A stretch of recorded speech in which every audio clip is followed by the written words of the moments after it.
What's up, guys? LQ here with the LQ Review. Thank you so much for joining me here at my YouTube channel. This is where we talk about all the geeky, nerdy stuff that we love to talk about. Movies, video games, comic books, and TV shows. Right now, I want to talk about the Netflix original movie, Don't Move. And this is a movie that worked for me. This is about um, a young woman, probably late 20s, early 30s. She lost her kid, and that kind of ruined her life, as something like that could do, right? Something that tragic could ruin your life. Her kid died. She perceived it as being her fault. It was something that happened while they were out in the woods on a hike, and she perceived it as being her fault. So she blamed herself.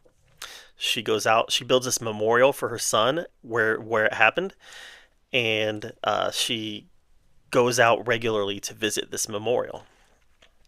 Well, one day she's decided that she's had enough, and she goes out to this spot to end her life. Before she's able to do that, she runs into a man named Richard. And at first, their conversation is friendly, and everything seems fine. Richard knows she's trying to kill herself, so he kind of talks her out of it. They end up walking back to the cars, where we learn that Richard has very nefarious motives. He is there to rape and kill her. He ends up injecting her with a toxin that is designed to shut her body down so that he's able to do the things that he wants to do without any resistance. And in this movie, the toxin takes some time to work. He explained it, at first your fingers go numb, and then the next step, so after he injects her with the toxin, she's able to make an attempt at escape. And that was one of the scariest parts, where when she's trying to make this attempt at escape, he just hangs back and he follows her until she loses all functions. What was cool about this, though, was her attempts to escape, despite the fact that she does not have full use of her body. There's a couple people that get involved through the course of the movie. It doesn't always go well for the people who get involved, and it really becomes a battle of wits, a battle of willpower between her and Richard. She does a great job in this movie. It took me a while. I kept thinking to myself, "Who is that? I know her from somewhere. I know her from somewhere." Well, she's in Yellowstone. The actress is Kelsey Asbille. I don't know, but she's in Yellowstone. She's Casey's wife.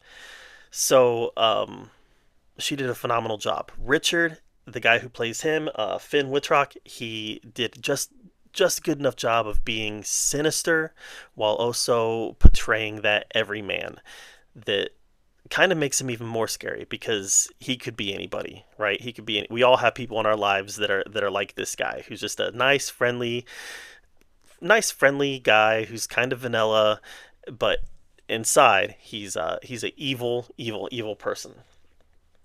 This movie did a great job of building the tension, and had a great climax at the end of the film. The end of the film takes place, it's her and him on a boat, and just a great final. It's not really a final battle. It's just a final battle of wills, a final battle of wits.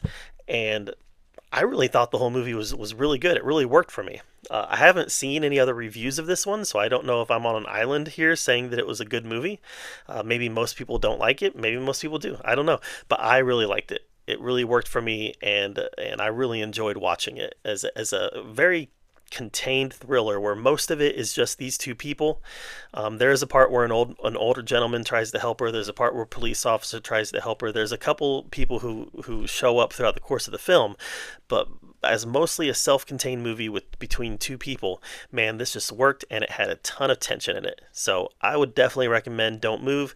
I thought it was a very well put together film, and it was a good time. So, have you seen Don't Move? Let me know what you thought of it in the comments down below. While you're down there commenting, subscribe to my channel, and until next time, we'll see you guys later.